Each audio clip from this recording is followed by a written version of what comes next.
Oh, well, well. I never imagined we'd share a table, Joker. I've studied fear in all its forms, but yours is something different. No structure, no predictability, just anarchy. Tell me, do you even understand the terror you inflict? Or are you simply a mindless catalyst? Oh, Professor Crane. How academic of you. Always dissecting, analyzing, categorizing. But fear, true fear, doesn't fit neatly into your little vials, does it? See, you like to pull strings, make people dance to the horror of their own minds. Me? I just cut the strings. And let's be honest, nothing is scarier than realizing nothing is in control. Interesting deflection. You mock my research, yet your entire existence revolves around provoking fear, doesn't it? The makeup, the unpredictability, the theatrical violence, all calculated to terrify. The difference is, I study fear as a scientist.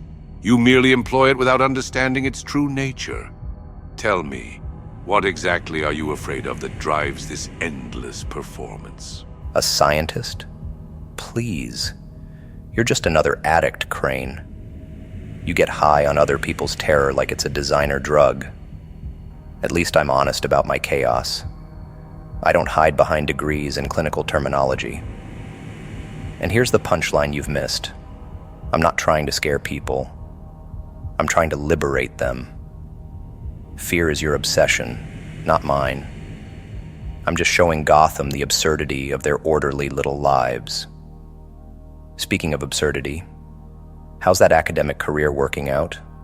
Still bitter about being laughed out of Gotham University? Liberation through chaos, a convenient rationalization for someone who can't function within social structures. My dismissal from the university was merely the result of small minds, unable to comprehend true innovation. Unlike you, I have purpose and methodology. Your supposed liberation is nothing but destruction without reconstruction. You tear down, but build nothing in its place. Tell me, what exactly is your end game? Or do you simply crave Batman's attention like a child, starved for recognition? Purpose and methodology. Listen to yourself, Crane. You're still trying to impress the professors who rejected you. My endgame? That's like asking about the punchline before I've told the joke. There is no endgame. That's the beauty of it. Life is one big, cruel joke with no punchline, and I'm just making sure everyone gets it. And bringing up Batsy? Classic projection. You're the one who keeps designing elaborate experiments, hoping he'll notice your genius. How'd that work out during your little reign of terror over the Narrows? As I recall, you ended up sampling your own product. Not very scientific, Doctor. Your nihilism is neither original nor profound, merely a shield against addressing your own traumatic origins. Whether it was an abusive father or a chemical bath, you've constructed this persona to avoid confronting whatever broke you. At least I've integrated my trauma into something productive. My work in the Narrows provided invaluable data on fear response across diverse demographics. Batman's intervention was merely a variable I failed to adequately control. Your encounters with him, however, seem deliberately designed to end in your capture. One might diagnose a subconscious desire for containment. Perhaps the structure of Arkham provides the boundaries you secretly crave. Trauma, trauma, trauma. You psychiatrists are all the same, always looking for the childhood boo-boo behind the madman. Here's a thought that might shake your theoretical framework, Doc. What if there is no trauma? What if I just am? What if I chose this? Your obsession with causality blinds you to the beautiful randomness of existence. As for Arkham, it's just an intermission between acts. The asylum walls don't contain me any more than your skull contains your fear toxin. Speaking of which, how does it feel knowing your life's work, your precious fear toxin, is just a party favor to me? Something I use and discard when it suits my purposes. Does it frighten you to know how disposable your legacy is? Choice without causality is another delusion you've embraced. Every decision stems from prior conditions. Denying this doesn't make you philosophical, merely willfully ignorant. Your appropriation of my toxin demonstrates not my irrelevance, but your lack of originality. You borrow tools created by greater minds because you cannot innovate, only imitate and distort. Your chaotic persona itself is derivative, the trickster archetype as old as human psychology. Even your relationship with Batman follows predictable patterns. For someone who champions randomness, your behavior displays remarkable consistency. Perhaps the real joke is how conventional your supposed unconventionality actually is. Conventional? Me? That's the funniest thing you've said all day, Scarecrow. You talk about archetypes and patterns, like they're chains that bind us. That's the fundamental difference between our worldviews. You see human psychology as something to be categorized, labeled, and controlled. I see it as something to be liberated from all those neat little boxes. Your fear toxin forces people to confront what terrifies them. But to what end? So you can observe and take notes. I create scenarios that push people past fear into revelation. Remember Harvey Dent? I didn't just frighten Gotham's White Knight. I transformed him. When has your academic approach ever created something so beautifully transformative? Transformation requires understanding the initial state, something your haphazard approach lacks entirely. Dent's transformation wasn't creation, but destruction. You simply accelerated his psychological deterioration without controlling for variables. A true transformation would have elevated him, not reduced him to base instincts. My approach targets specific fears with precision, allowing for measured response and potential reconditioning. Your carnival of chaos produces only temporary disruption before systems inevitably re-establish equilibrium. Gotham always rebuilds. Batman always returns. Order always reasserts itself. If your philosophy were truly viable, wouldn't chaos have prevailed by now? Instead, you achieve momentary spectacle, followed by inevitable failure.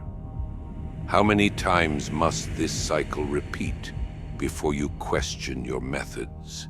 And there it is, the fundamental mistake you so-called scientists make, equating elevation with improvement. Who decided that overcoming fear is better than surrendering to it? Who determined that order is superior to chaos? These are arbitrary value judgments, not objective truths. You call my work temporary, but look around. Years after Harvey Dent, Gotham still whispers his name in fear. Commissioner Gordon still flinches at the mention of his daughter and a camera. I plant seeds that grow long after I'm locked away in Arkham. Your toxin wears off in hours. Your victims recover with therapy and time. Nothing changes. You're so obsessed with measuring outcomes that you've failed to consider whether your metrics themselves are just another delusion. Tell me, Dr. Crane, in all your controlled experiments, have you ever truly experienced genuine, unfiltered fear yourself? Your question reveals your fundamental misunderstanding of my work. Of course, I've experienced fear. It's precisely what drives my research. Those childhood tormentors who made me a target, the ridicule of academic colleagues, even the primitive fear response when Batman emerges from shadows. All are data points in my personal understanding. The difference is, I've channeled these experiences into systematic inquiry, rather than random destruction. You speak of seeds planted, but they're weeds that spread without purpose. My toxin may be temporary in individual cases, but the knowledge gained is permanent, cumulative, transformative on a broader scale. Your chaos theory lacks the patience for true evolutionary change. You want immediate gratification, the spectacle, the attention, the reaction. It's not philosophy, Joker, it's addiction to stimulus. When the laughter and paint are stripped away, what remains but a hunger for the next fix of chaos? You know what's truly funny about this conversation, Crane? You think we're different, but we're just two sides of the same asylum coin. You hide behind clinical detachment. I embrace the madness openly. You call your work research. I call mine art. But we're both just damaged men, trying to make sense of a senseless world by inflicting our particular brand of madness on others. The difference? At the end of the day, I can laugh at the cosmic joke. You're still scribbling notes, desperately trying to make it make sense. When Batman swoops in, and we're both back in our cells at Arkham, I'll be smiling. Will you? Perhaps there's a grain of truth in your assessment. We both seek to reshape reality according to our understanding of it. The crucial distinction lies not in our methods, but our awareness. I recognize the boundaries of my work and operate within a framework of expanding knowledge. Your laughter isn't liberation, but denial, a refusal to acknowledge the limitations of your approach. When we return to Arkham, as we inevitably will, your smile will be empty, a mask covering the same fear that drives everyone else.